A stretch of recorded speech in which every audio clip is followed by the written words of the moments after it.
Hello and welcome. Today we're diving into something that's so much more than just a list of ingredients. This is my favorite recipes, and we're going to uncover the personal story behind the food. I mean, just look at that. Slices of golden, homemade pound cake, perfectly dense and just so inviting. This is exactly what we're talking about today. It's food that feels like home, you know? Food that's got a story to tell. So let me ask you this. What if a cookbook wasn't just a bunch of rigid instructions, but more like a conversation, like a collection of stories and trusted advice shared from one friend's kitchen to another? That's the feeling we're digging into. So the collection we're looking at is called My Favorite Recipes, and it's a personal digital cookbook by a guy named Douglas Perkins. And no, you're not going to find this on a shelf in a bookstore.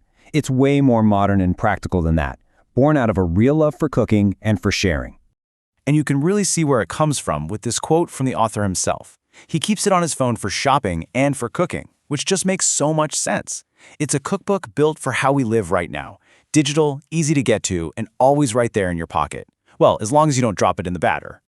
Okay, so the format is totally modern. But what about the recipes? Where did they come from? Well, that takes us to our first section, the cookbook's foundation and some classic American roots.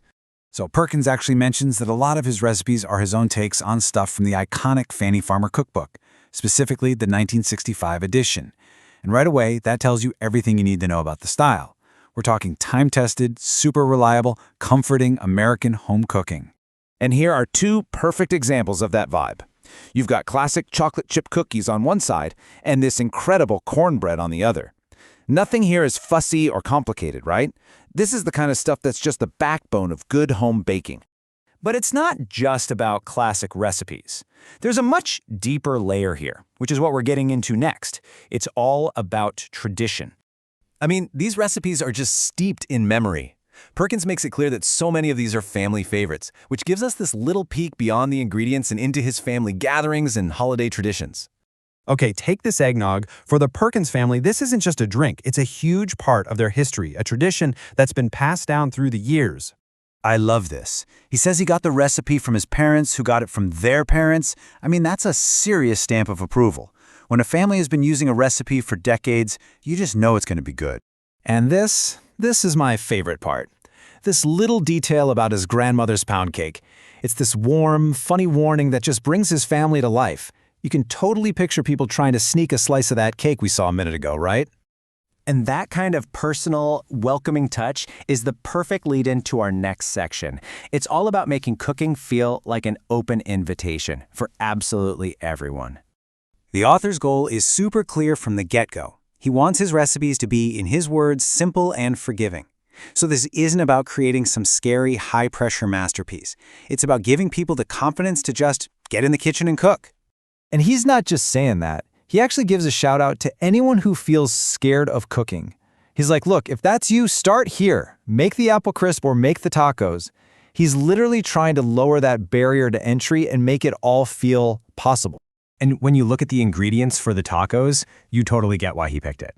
It's all fresh, you know what everything is, nothing's too complex, it just looks fun, not stressful at all. And the whole process? It really just boils down to 4 simple steps. Brown the beef, prep the toppings, warm the tortillas, and then the best part, put it all together and enjoy. It's the perfect forgiving recipe because you can customize it and there's really no way to mess it up. All right, so let's move into our final section, which I think gets to the real heart of this whole project, the philosophy behind why he's sharing all this in the first place. So if you look in the preface to his cookbook, you'll see this symbol. It's the Creative Commons logo. And believe me, putting that there was a very deliberate choice, and it says a lot about what he believes. So what does that actually mean? Well, a Creative Commons license basically lets people freely share and use something that would normally be copyrighted. By putting this on his collection, Douglas Perkins is essentially saying, hey, these recipes are for everyone. Take them, use them, adapt them, share them.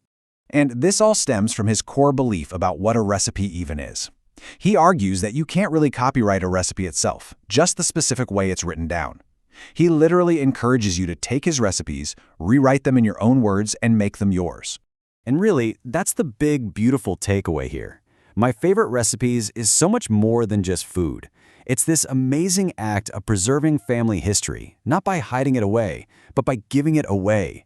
He's making sure it can live on and change and grow in kitchens everywhere.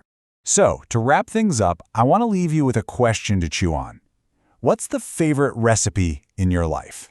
You know, the one that's more than just a dish. What recipe tells your story? Thanks for joining me.